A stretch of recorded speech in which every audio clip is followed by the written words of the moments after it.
You mentioned about going back to the drawing board.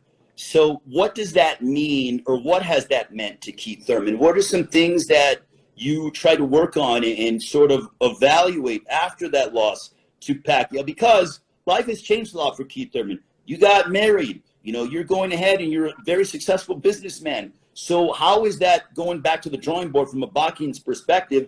What has that meant to you? How has that process happened? Yeah, none of that stuff matters, you know, in the ring, okay? This is one thing that people don't understand, right?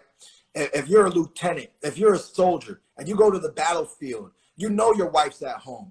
You know you got a family that loves you, but you're about to enter the battlefield. So you don't take none of that into consideration, okay? So people who have this perspective of married life, this and that, Keith Thurman walks the path of a warrior.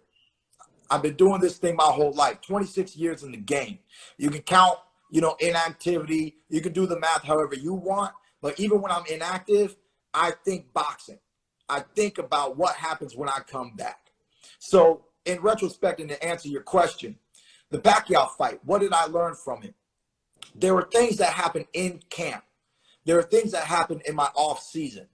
Losing 35 pounds in 11 weeks was not the right move, okay? You know, I lost 35 pounds in 11 weeks to fight Jose Cito Lopez.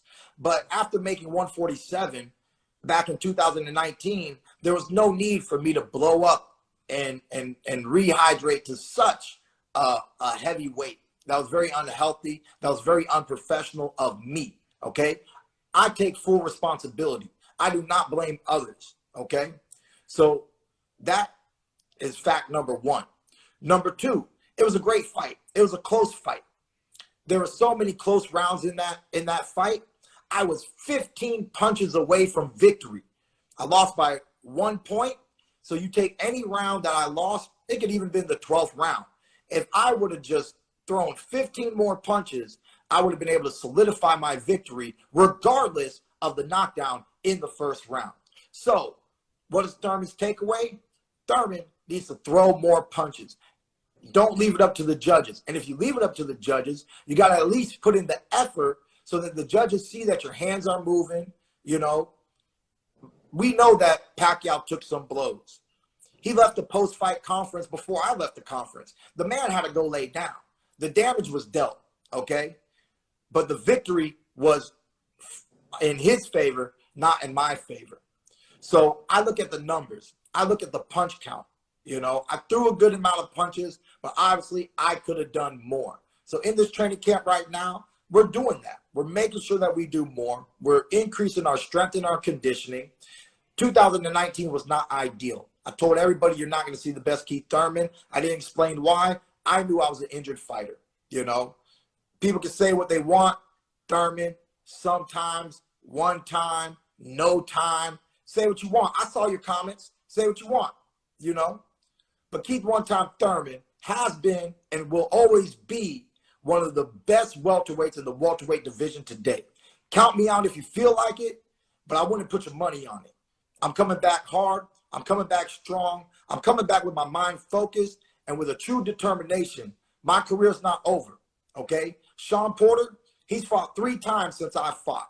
The man thinks he's done enough. He's done enough. We respect him. We salute him. And we thank him for the dedication that he did throughout his career and what he brought to the welterweight division, the way that he challenged me, the way that he challenged Spence, the way that he challenged Crawford, Ugas, and all the tremendous champions that he has on his resume. He's had a full career. Every athlete and fighter is an individual. My story is not over. And that's what this year, 2022, is all about. To re-solidify myself in this welterweight division and just show the fans and show the world. You know, I feel like Roy Jones Jr. Y'all must have forgot. Y'all must have forgot. I was going toe-to-toe, blow for blow. You say I can't take a body shot, yet I take them, and I haven't been down. If you can't take a body shot, I'm pretty sure you'll fall down. You're talking about, oh, Amir Khan, he got a glass chin. You only say that because when he got hit on the chin, he went down. So I don't got no glass ribs. I stay up, okay? I take body shots that were landed, that were devastating, and I stay up. That's a real warrior. That's something that most people won't know because most people don't know ish about boxing. They haven't been in the ring, and that's okay. Have your opinions. I'm a warrior. I'm here for the sport. I'm here to accomplish my dreams, my goals, my admirations in this life. I have one time to do it.